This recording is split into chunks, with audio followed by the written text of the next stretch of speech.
About 10 days after 9/11, I went through the Pentagon and I saw Secretary Rumsfeld and Deputy Secretary Wolfowitz. I went downstairs just to say hello to some of the people on the Joint Staff who used to work for me, and one of the generals called me and he said, "Sir, you got to come in. You got to come in and talk to me a second." I said, "Well, you're too busy." He said, "No." He says, "We've made the decision. We're going to war with Iraq." This was on or about the 20th of September. I said, "We're going to war with Iraq. Why?" He said, "I don't know." He said, "I guess they don't know what else to do."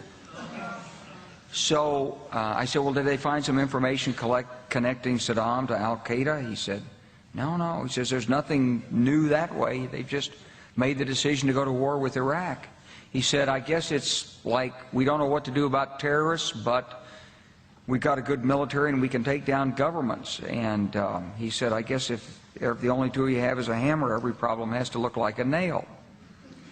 So I came back to see him a few weeks later, and by that time we were bombing in Afghanistan. I said, "Are we still going to war with Iraq?" And he said, "Oh, it's worse than that."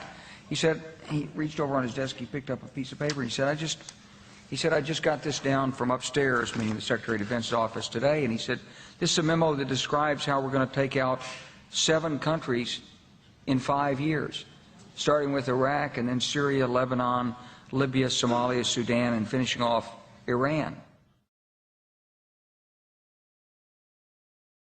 The truth is about the Middle East is, had there been no oil there, it would be like Africa. Nobody is threatening to intervene in Africa. The problem is the opposite. We keep asking for people to intervene and stop it.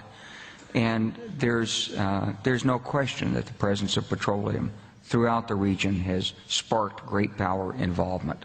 Whether that was the specific motivation for the coup or not, I can't tell you, but there's always been this attitude that somehow we could intervene and use force in the region.